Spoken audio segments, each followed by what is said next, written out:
bà bè rồi đấy đặt vào này chư mịch sẵn về pe dân ta tức là như cả láng trường nó ngọt lang thì cái chư ở giờ cái trừ rồi tạm mà đặt kia pe quay bọt trường pe lâu cái mịch này cuối ca đây cuối bọt trường ca đây bắt chân trong hốc cả cuối trong không cái ca đây quay đọc cả ta thôi lại luôn thầy cái đồ luôn đam nó còn cần ok chụp luôn được đó cái đây ở đây nè នឹងអរគុណបងប្អូនដែលបានតាមដាន page លោកគ្រូឬ Facebook លោកគ្រូតាម TikTok ក៏ដោយអរគុណច្រើនហើយបងប្អូនណានេះជាភាពជាក់ស្ដែងនៃការព្យាបាលរបស់លោកគ្រូហើយលោកគ្រូមានជំនាញតវេនពីឪពុកពីជីតាអញ្ចឹងទេ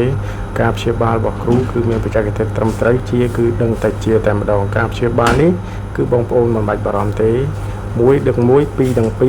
ព្យាបាល100ដឹង100ហើយបន្ទាប់ពីការព្យាបាលលោកគ្រូមានថ្នាំដៀបថ្នាំហូបថ្នាំអីដើម្បីឲ្យបងប្អូនត្រឡប់ទៅវិញហើយជាអស់លុយតែម្ដងអស់លុយតិចបងប្អូនជាពីជំងឺអញ្ចឹងកុំភ្លេចជួយ like ជួយ share ទាំងអស់គ្នាណាបងប្អូនណាហើយឃើញលោកគ្រូអីហៅផងហ្នឹងហើយទីតាំងលោកគ្រូនៅប៉ោយប៉ែតនេះគឺជាសម្ដីពិតពាក្យពិតរបស់លោកអ៊ំដែលគាត់មកពីចម្ងាយមកអរគុណអើមើលរៀងកម្លាំងជាងមុនហ្នឹង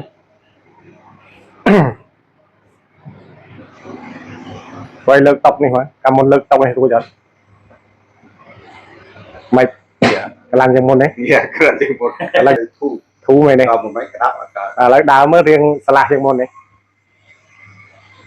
វាកម្លាំងជាងមុនអត់ពីមុនដើរផាត់ថើយជន់របៀបដូចថាជន់ឬស្រាលខ្លួនណាឥឡូវយើងដើរមកកម្លាំងជាងមុនបាទឬការផ្លែកគឺចឹងយើងដើរផ្សារអីបាទដៃយើងមើលវាធ្ងន់បាទឥឡូវធ្ងន់នេះតាមនេះអីតែយកដៃគូក្នុងតើអោតែអញ្ចឹងហើយមិនអញ្ចឹងទេវាដូចយកអញ្ចឹងហើយព្រោះឲ្យដើរមើលបងបោយមកស្រួលជាងមុននេះកម្លាំងហើយចុះមុនឯងលើកតែកៅអីមួយរួចឥឡូវលើកតុកបានហ៎មិនដែរស្រួលឥឡូវគួយឡើងបត់ជើងមើលព្រោះឯងបត់ពីមុនអត់កើតទេឥឡូវសារតិចមើលបានខ្លះហ្នឹងមុនបត់ជើងអត់កើតអានេះលើកទី1យេបាទតែម្ដងហ្នឹងទៅត្រូវចាប់ទៀតសំខាន់គាត់អត់តន់ជាមកបាទកាលមុនក៏យ៉ាងបានដែរអត់ទេរឹងនេះរៀងរឹងណារឹងអានេះតែអង្គុយបានយ៉ាងមុនហ្នឹងអង្គុយបានជាងមុនពីមុនអង្គុយទេហ៊ានមើលតល់ហើយធូរភ្លាមគាត់ថាវាមិនបាន100%បាទហើយអញ្ចឹងប្រហែលថ្ងៃទៅចាប់ទៀតបានតែអាហ្នឹង